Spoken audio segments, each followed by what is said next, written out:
Epstein file. American നിയമവകുപ്പ് പുറത്തുവിട്ട ഈ രേഖകളിൽ ആരുടെയൊക്കെ പേരുകൾ ഉണ്ട്? ലോകം ഇപ്പോൾ തിരഞ്ഞുകൊണ്ടേയിരിക്കുന്നത് അതാണ്.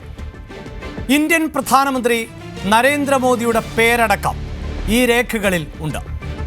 എന്നാൽ എപ്സ്റ്റീൻ ഫയലിൽ ഇടം പിടിച്ചു എന്ന് പറയുമ്പോൾ അതിന് അർത്ഥം എന്താണ്? അവർ തെറ്റുകാരാണ് എന്നാണോ? അവരെല്ലാം കുറ്റം ചെയ്തു എന്നാണോ? അവർക്കൊക്കെ ലൈംഗിക കുറ്റവാളിയായ ജെഫ്രി എപ്സ്റ്റീനുമായി ബന്ധമുണ്ടായിരുന്നു എന്നാണ്? അവരൊക്കെ ജെഫ്രി എപ്സ്റ്റീൻ എന്ന മൾട്ടി ബില്യണർ ബിസിനസ്മാൻ നടത്തിയിട്ടുള്ള പെൺവാണിഭ പാർട്ടികളിൽ പങ്കെടുത്തു എന്നാണ്? അതെ എന്ന് പറയാൻ സാധിക്കില്ല. അമേരിക്കയിലെ സാധാരണ കുടുംബത്തിലാണ് ജെഫ്രി എപ്സ്റ്റീൻ ജനിച്ചത്. സാമാന്യമായ വിദ്യാഭ്യാസം പോലും അദ്ദേഹത്തിന് ഉണ്ടായിരുന്നില്ല.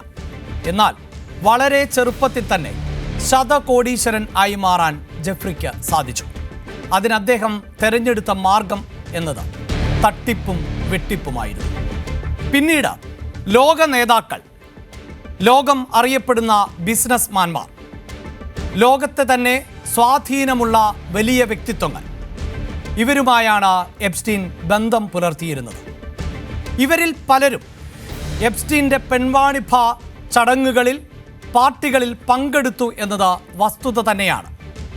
അതേസമയം ഇങ്ങനെയുള്ള പലരെയും ചതിക്കുഴിയിൽ വീഴ്ത്തുന്നതിന് വേണ്ടിയാണ് എപ്സ്റ്റീൻ പലരുടെയും പേരുകൾ ഉപയോഗിച്ചത് എന്നതാണ് അന്വേഷണ സംഘത്തിൻ്റെ കണ്ടെത്തൽ.